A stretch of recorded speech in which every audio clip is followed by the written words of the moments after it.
Hello and welcome to another video from Jember Designs. It's Dina here.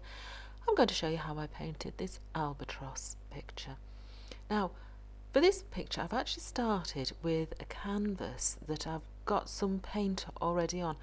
I had paint left over from another painting on my palette, so rather than waste it, I just daubed it on a canvas and then I left it to one side to see what I would do with it in the end, if you like. So obviously it looks a bit nautical with a bit of sea and there's a bit of a turbulent sky above, so I'm going to be working on this canvas and building up the colours and the picture, and at this point I must admit I haven't decided what it's going to be.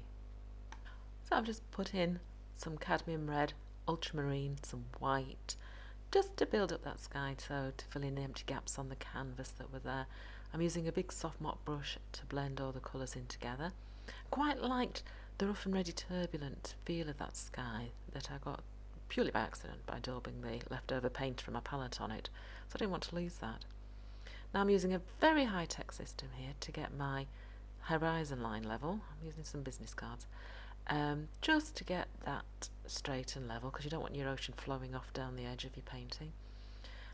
Building up some more colours, and I'm doing the sides as well because I've got a bad habit of leaving those to the very end and then you end up in a bit of a mess because it goes on the painting and you have to do lots of fixing then, so I'm doing them at the beginning.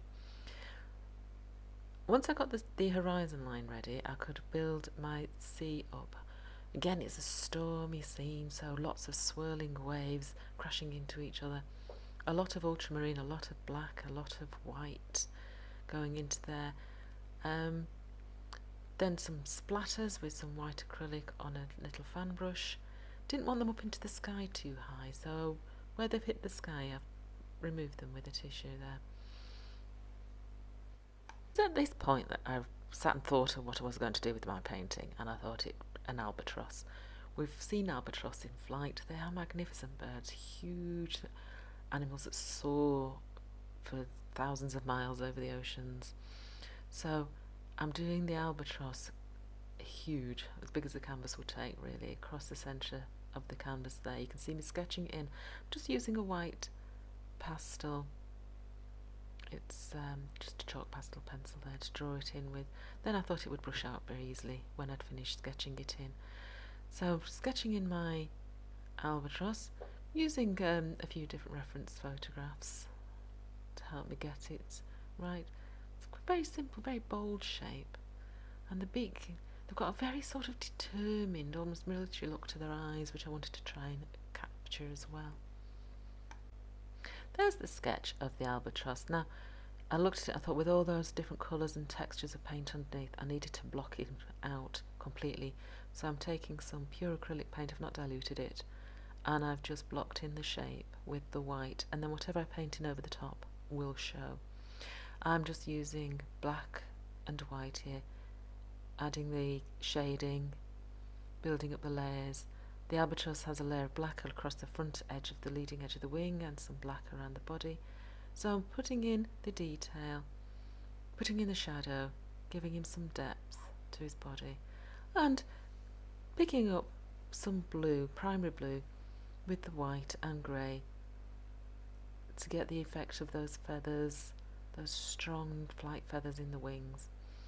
Now then, I did his eyes and he looks extremely cross, my albatross, but they do tend to look pretty cross at the best of times. Putting in the detail with a fine brush with black paint and trying to bring that face to life now. They have quite bold colouring on their beaks, so I've added the yellow, adding the shadow around the eye to give the head some 3D effects. Just neatening it all up now, taking away the chalk pastel, tidying it all up and having a look to see what needs doing next. It's just about finished. I'm just going round the edges, tickling up the edges of the wings, adding some extra little highlights, trying to make him look a little bit less cross, putting some highlights on the top of his head and along the leading edge of the wings where the light would be catching it, signing that picture, and there you are, my albatross over a turbulent sky, painted, inspired really just by leftover paint off the old palette. thank you for watching. I hope you enjoyed it, and if you did, please subscribe, and I'll see you again soon. Bye now.